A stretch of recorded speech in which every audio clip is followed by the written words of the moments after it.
Hello hi good morning ଜୟ ଜଗନ୍ନାଥ ଓଡ଼ିଶା ଦେଶିଲେ ସ୍ୱାଗତ। ସକାଳୁ ସକାଳୁ ଉଠି ଆମେ ପଳେଇ ଆସିଲୁ କାନୁଆ ମୁଁ ଇଣ୍ଟରଭ୍ୟୁ ଦେବା ପାଇଁ ଯାଜପୁର। ଏବେ ଗାଡ଼ିରେ ପ୍ରବଳରୁ ପ୍ରବଳ ଭିଡ଼ ଥିଲା ଏବଂ ଗୋଟେ ଝାଲ ମୁଢ଼ିବାଲା ଆସିଥିଲେ। ଆପଣ ନିଶ୍ଚୟ କମେଣ୍ଟ ମାଧ୍ୟମରେ ଜଣାଇବେ ଆପଣ କେଉଁମାନେ ଟ୍ରେନ୍ ଭିତରେ ଝାଲ ମୁଢ଼ି ଖାଇଛନ୍ତି। ଏବେ ଆସି ଆମେ ପହଞ୍ଚି ଯାଇଥିଲୁ ଭଦ୍ରକ। ଇଏ ରହିଲା ଭଦ୍ରକ ଷ୍ଟେସନ୍। ଲୋକ ସବୁ ପ୍ରବଳ ଠିଆଇଥିଲେ। ଆମକୁ ଭଦ୍ରକ ଷ୍ଟେସନରେ ଗୋଟେ ସିଟ୍ ମିଳିଗଲା। ଗୋଟେ ସିଟ୍ରେ ଆମେ 2 ଜଣ ସାରା ବସିଥିଲୁ। ତାପରେ ଏବେ ଗାଡ଼ି ଏଠୁ ଭଦ୍ରକରୁ ଛାଡ଼ିଦେଲା ପରେ ଆମେ ଯାଜପୁର ପାଇଁ ଆଗମନ କରିଦେଇଥିଲୁ। କିଛି ବାଟ ପହଞ୍ଚିଲା ପରେ ଯାଜପୁର ଏବେ ପହଞ୍ଚି ଆସିଲା।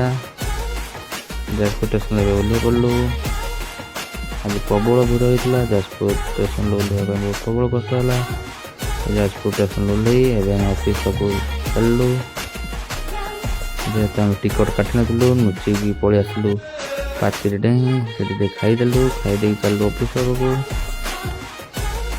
ଏ ରହିଲା ଅଫିସ୍। କ୍ୟାରିୟର ଅଫିସ୍ ପାଖରେ ଇଣ୍ଟରଭ୍ୟୁ ଦେବା ପାଇଁ ଦେଖିବା କ'ଣ ହେଉଛି। ଇଣ୍ଟରଭ୍ୟୁ ପାଖରେ ଟିକେ ଫଟୋ ଉଠାଇଦେଲେ।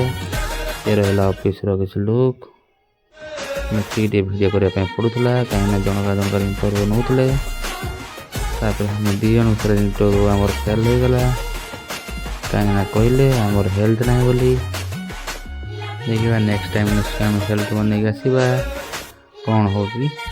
ତାପରେ ଆମେ ପଳେଇ ଆସିଲୁ ସେଠୁ କିଛି କାମ ସାରିଦେଇ ତାପରେ ବସିଯାଇଥିଲୁ ଟାଙ୍କି ପାଖରେ ଡ୍ରେସ୍ ଚେଞ୍ଜ କରି। ଏବେ ଆମେ ପଳେଇବୁ ଟ୍ରେନ୍ରେ। ଟ୍ରେନ୍ ଆସିନଥିଲା ଟିକେ ଲେଟ୍ ଅଛି। ଏ ରହିଲା ଲାଷ୍ଟ ଫଟୋ। ରହିଲି ଜୟ ଜଗନ୍ନାଥ।